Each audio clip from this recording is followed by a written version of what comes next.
अभी कुछ दिन पहले बीजेपी का एक बहुत बड़ा नेता मिला मेरे को। उससे काफ़ी लंबी चर्चा हुई मेरी, और उसने जो जो बातें बताई वो इतनी चौंकाने वाली थी कि आप सब सुनोगे तो रोंगटे खड़े हो जाएंगे। उसने मेरे से पूछा कि केजरीवाल जी, आपको क्या लगता है मोदी जी अडानी की इतनी मदद क्यों करते हैं? मैंने कहा दोस्त हैं दोनों, इसीलिए करते हैं। कहते बस इसलिए। कहता मोदी जी ने आज तक किसी के लिए कुछ नहीं करा, अपनी वाइफ के लिए कुछ नहीं करा, अपनी माँ के लिए कुछ नहीं करा, उनके भाई गुजरात में रहते हैं उनके लिए, किसी रिश्तेदार के लिए कुछ नहीं करा, राजनीतिक गुरु के लिए कुछ नहीं किया। वो अपने दोस्त के लिए इतना कुछ करेंगे, ऐसा कैसे हो सकता है? दोस्त पे इतने मेहरबान क्यों हैं? ऐसी भी क्या दोस्ती है? आज के ज़माने में कौन कोई भाई के लिए कुछ नहीं करता, दोस्त के लिए कौन करता है? तो मैंने कहा फिर क्या मामला है?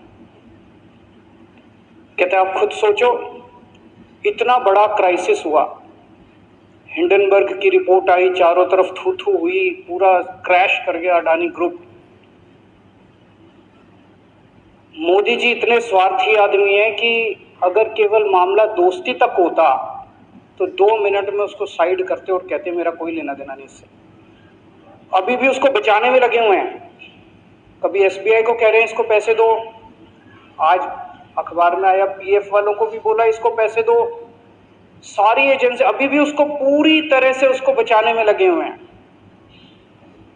तो मैं भी अचंभे में रह गया कि मामला तो कुछ अलग ही है। क्यों ऐसा भी क्या दोस्त हो गया कि दोस्त डूब रहा है और फिर भी उसको पूरी तरह से इतना बड़ा पॉलिटिशियन है। पॉलिटिशियन के लिए तो परसेप्शन सबसे इंपॉर्टेंट होती है। कोई आसपास वाला अगर कहीं, वो तो आदमी कह देता है यार मेरे से मिलना बंद कर दियो कल से।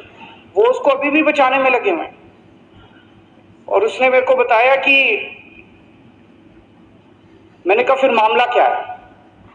तो कहता है जी अडानी तो केवल फ्रंट है, अडानी में सारा पैसा मोदी का लगा हुआ है। मैंने कहा ये कैसे हो सकता है? ये नहीं हो सकता। कहते हैं अडानी के अंदर सारा पैसा मोदी जी का लगा हुआ है, अडानी केवल फ्रंट है, अडानी तो केवल मोदी जी का पैसा मैनेज करता है, मैनेजर है। उसको 10%, 15%, 20% इतनी कमीशन मिलती है, बाकी सारा का सारा पैसा मोदी जी का लगा हुआ है। अगर कल को जांच हो गई, जेपीसी बैठ गई, ईडी की जांच हो गई, सीबीआई की जांच हो गई, तो अडानी नहीं डूबेगा, मोदी जी डूबेंगे। जिस दिन अडानी डूबा उस दिन मोदी जी डूबेंगे।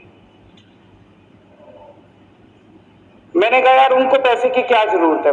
प्रधानमंत्री जी को, मोदी जी को, उनके ना आगे कोई ना पीछे कोई, उनको क्या पैसे की जरूरत है?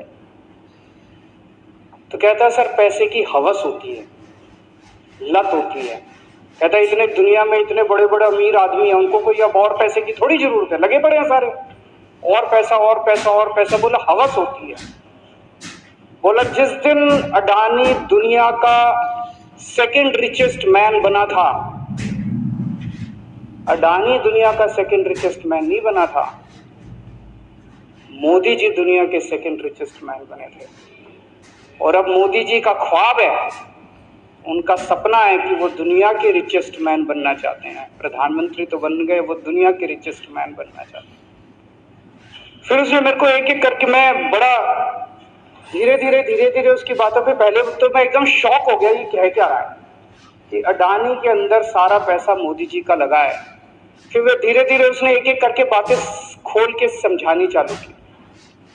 कहता है मोदी जी श्रीलंका गए, श्रीलंका के राष्ट्रपति राजापाक्सा हैं। राजापाक्सा को मोदी जी ने जबरदस्ती करके वहां का विंड प्रोजेक्ट अडानी को दिलाया। क्यों दिलाया? मैं आप लोगों से पूछना चाहता हूं, आप में से कोई विदेश जाएगा तो वहां की किसी एजेंसी को जबरदस्ती करके अपने भाई को, रिश्तेदार को ठेका दिला के आओगे क्या? ऐसे कोई करता है क्या? मोदी जी ने जबरदस्ती राजपाक्षा के ऊपर प्रेशर डाल के वहां का विंड प्रोजेक्ट अडानी को दिलाया। अडानी को नहीं दिलाया, खुद लिया वो प्रोजेक्ट। वो मोदी जी का प्रोजेक्ट है, वो अडानी का प्रोजेक्ट नहीं है। और ये बात कैसे निकली? वहां का जो बिजली बोर्ड है श्रीलंका का, जैसे अपने यहाँ स्टैंडिंग कमेटी असेंबली की, पार्लियामेंट की स्टैंडिंग कमेटी है, वैसे उनकी भी पार्लियामेंट की स्टैंडिंग कमेटी होती है। तो वहां पे पार्लियामेंट की, श्रीलंका की पार्लियामेंट की स्टैंडिंग कमेटी ने जब उनके बिजली बोर्ड के चेयरमैन को बुलाया और बोले तूने ये प्रोजेक्ट अडानी को क्यों दिया, तो उसने कहा जी राजपाक्षा साहब ने मेरे को बुलाया था, उन्होंने कहा मोदी जी मेरे पे बहुत प्रेशर डाल रहे हैं कि ये प्रोजेक्ट अडानी को